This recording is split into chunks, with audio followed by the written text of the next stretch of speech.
Hey there, everyone. Welcome back to Red Devils Talk. And we do play Everton in our final game of the Premier League Summer Series, the end of our USA tour, and potentially winning a trophy, which is the least of what we are going to be looking forward to as Manchester United supporters. Because this particular game will potentially bring the debut of Brian Mbumo, which is something I'm excited for. I'm sure you are excited for it as well. There is also transfer news. David Ornstein bringing out exclusives, and Fabrizio Romano also talking about Benjamin Sesko and him becoming Manchester United's priority in terms of the number 9 position. Now, of course, preseason is preseason. We need to understand that we're going to be focusing on fitness. We're going to be focusing on getting, connections with teammates, ensuring that we understand the tactics much better so that when the season comes, those are not the focuses.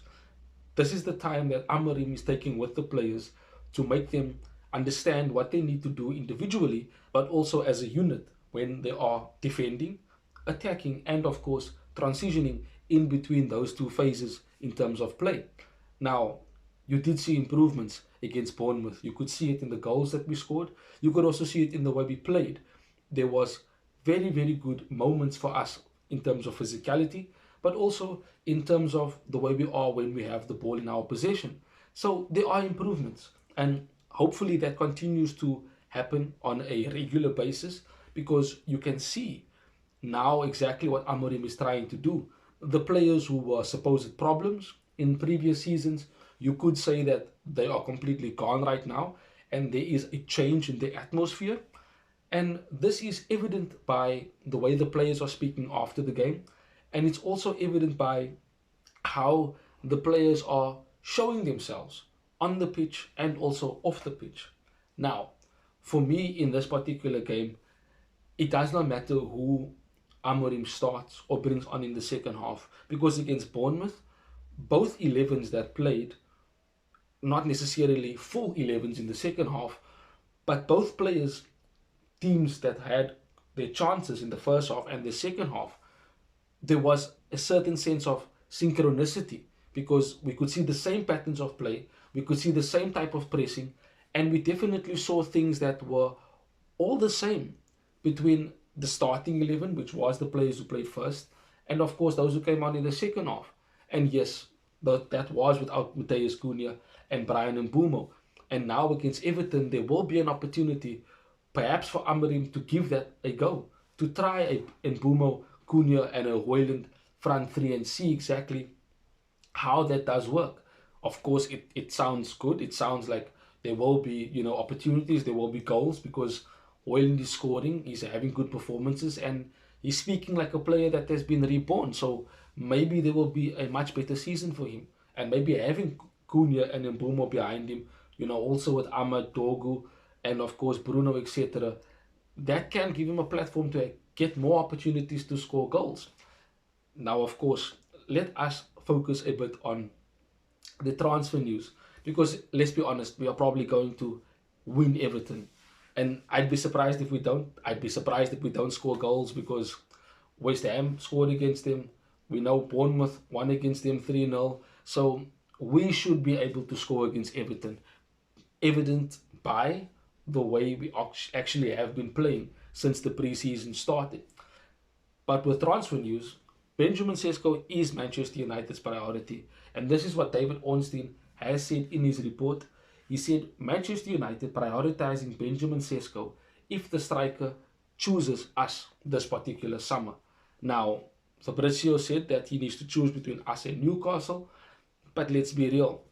I do think he will choose Manchester United because one, we are prioritizing him. Two, you have Christopher Vival, basically our head of recruitment, going to get the same player that he got when he was the head of recruitment at RB Leipzig, when he was at RB Salzburg. He went to get Benjamin Sesko and brought him to RB Leipzig. And now the similar thing is happening. He's at Manchester United, the head of recruitment, and he's getting Benjamin Sesko. So I do believe that Benjamin Sesko can be and most likely will be a Manchester United player before the season does start. Whether he's here before the first game against Arsenal, I'm not going to say it's a tight way for us to try and get him because it's like 2.5 weeks away. But on the other hand, with us prioritizing him, that does mean that things can happen really quickly because he's the only focus right now. Similar to where we dealt with getting Mateus Cunha and with Brian Mbumo, there was one particular focus, and we made sure that we got the player that we wanted. And again, here's another positive. If Benjamin Sesko chooses Manchester United, it is the third player this window we are bringing in that has chosen to join us. None of this having to fight with other clubs in terms of wanting to get him. And I say that quite confidently because I don't think he'd be wanting to go from RB Leipzig to Newcastle, even though they are in the Champions League. Isak would potentially be going to Liverpool. That doesn't necessarily mean that Benjamin Sesko would just go to Newcastle and be their next Isak, if I have to put it that way. I think him probably wanting to play at a higher profile, and if all goes well for Manchester United this season, we're only one season out of Europe. If we have a good season, we could easily be in the Champions League again, maybe even in the Europa League as just one more step forward, bringing back European football to Manchester United, Old Trafford, etc. So for me, I do think Benjamin Sesko will be a Manchester United player. I did say that I want Ollie Watkins based on where we are right now as a club. And it's not to say that that deal is completely done. No, I think he's still for sale. Because if Benjamin Sesko does not choose Manchester United, or if the price for Benjamin Sesko is a bit too much for Manchester United to reach or to want to pay, then I think Ollie Watkins becomes a topic of conversation once again. So we can wait and see what happens on that. But like I said, I do think Benjamin Sesko will be a Manchester United player. I spoke about him in my video of Watkins and versus Benjamin Sesko. You can definitely go and have a look at that. I spoke about their strengths, their weaknesses, how I think they will be an impact at Manchester United. So my heart tells me to go with Ollie Watkins based on where we are now, proven Premier League player, etc. But on the other hand, I'm not saying no to Benjamin Sesko. He's a really talented player with massive potential to be one of the top strikers in the world for years and potentially at Manchester United. That is how Christopher Vivel sees him, it's how the club sees him, it's how Europe sees him. Let's not forget, Arsenal wanted Benjamin Sesko before they signed Victor Gyökeres, before they decided to go for Victor Gyökeres. There was a report that came out saying that Berta, the CEO and head of football at Arsenal, he wanted Victor Gyökeres. Arteta wanted Benjamin Sesko. Not really in unison there, but that's just the report that I read prior to recording this video. But like I said, he is talented. He is a player that can become world class, and if that's at Manchester United, I'm here for it. I'm going to be celebrating the goals that he's scoring because he is a really talented goal scorer.